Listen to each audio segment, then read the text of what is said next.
ఏ message ఎక్కువ వెళ్తుంది శివశంకర్ గారు? అంటే ఒకటి రజనీకాంత్ గారు, జనరల్గా పార్లమెంటరీ డెమోక్రసీలో మాత్రం అధికార పక్షానికి వ్యతిరేకంగా ప్రతిపక్ష పార్టీలన్నీ కూడా కూటమిగా వస్తే ప్రజలకు ఏం మెసేజ్ వెళ్తుందంటే అధికార పక్షం తాలూకా అధికార దుర్వినియోగం కానీ వాళ్ళ పాలనా తీరు కానీ ప్రజలకి ఎంత నష్టపెడుతుంది అంటే అన్నది తెలియజేసే విధంగా ఉంటుంది. ఈ సందర్భంగా మీకు కూడా బాగా రిలవెంట్ ఉండే ఒక అంశం గుర్తు చేస్తా శివశంకర్ గారు. 2009 మీకు కూడా అప్పుడు క్లారిటీ ఉంది. 2009లో మహాకూటమి ఏర్పడింది. కానీ కూటమి అనేది అప్పుడు రాజశేఖర రెడ్డిని కాంగ్రెస్ పార్టీని కొట్టలేకపోయింది.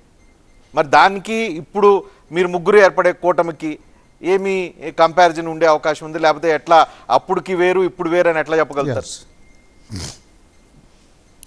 ఖచ్చితంగా అండి, ఖచ్చితంగా మంచి క్వశ్చన్ వేశారు రజనీకాంత్ గారు. అప్పుడు ఏర్పడిన కూటమికి ఎన్నికల ముందు ఏర్పడింది.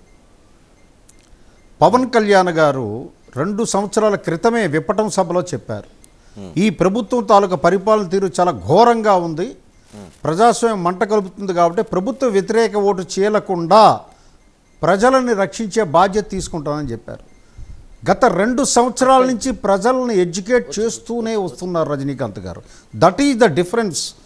మీరు అడిగిన క్వశ్చన్కి అప్పటికి ఇప్పటికి ఉన్న తేడా ఏమిటి అంటే, ఈ కూటమి పర్పస్ ఏమిటి? ఇది ప్రజల కోసం ఏర్పడిన కూటమి, అధికారం కోసం కాదు. ప్రజల్ని రక్షించడానికి ఏర్పడిన కూటమి, ప్రజాస్వామ్యాన్ని పునరుద్ధరించడానికి ఏర్పడిన కూటమి, ఇది రాజ్యాంగాన్ని రక్షించుకోవడానికి ఏర్పడినటువంటి కూటమి. 2 సంవత్సరాలుగా ప్రజలను ఎడ్యుకేట్ చేస్తున్నారు, అనేకమైనటువంటి కార్యక్రమాల ద్వారా ఎత్తి చూపుతున్నారు ఈ ప్రభుత్వం చేస్తున్నటువంటి వ్యతిరేక చర్యలు, ప్రజాకంటక చర్యలు. కాబట్టి ప్రజలు బాగా ఎడ్యుకేట్ అయ్యారు, చాలా బాగా ఎడ్యుకేట్ అయ్యారు. They are eagerly waiting. అడిగిన పాయింట్ బీజేపీ మీకు బలమా బలహీనత? ఖచ్చితంగా బలమేనండి. ఎప్పుడు కూడా 1+1 2 అవుతుందే కానీ దేశంలో యాడింగ్ ఎప్పుడు థియరీ ఆఫ్ యాడింగ్ మేము అంబేద్కర్ ఐడియాలజీని ఫాలో అవుతున్న వాళ్ళం.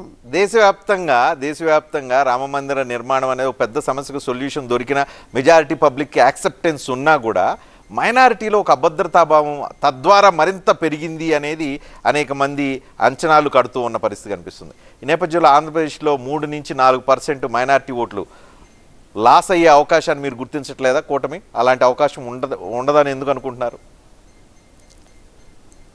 అది ఒక అపోహ అండి. మైనారిటీల్ని బూచిగా, బీజేపీని బూచిగా చూపించి లబ్ధి పొందాయండి చాలా రాజకీయ పార్టీలు ఇంతవరకు. సో నాకు తెలిసిన మైనారిటీ ఫ్రెండ్స్, నా క్లాస్మేట్స్ కానీ వీళ్ళందరూ చాలామంది ఉన్నారు ముస్లిమ్స్. వాళ్ళెవరికి అనుమానాలు కానీ లేవు. ఇదంతా ఏంటంటే ఈ పార్టీలు వీళ్ళ తాలూకా సృష్టి అండి. ఇప్పుడు యోగి ఆదిత్యనాథ్ యూపీలో ఆయన రూల్ చేస్తున్నారు.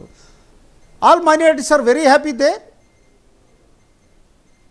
ఈ ఆంధ్రప్రదేశ్లోన ఈ పరిస్థితి ఎందుకు అంటుందనంటే, వీళ్ళు మైనారిటీల్ని భయపెట్టించి ఒక బూచి కింద పార్టీని చూపించి, పవన్ కళ్యాణ్ గారు ఏమన్నారంటే, ఒక్క ముస్లిమ్స్కి అన్యాయం జరిగినా నేను మీ అండగా ఉంటాను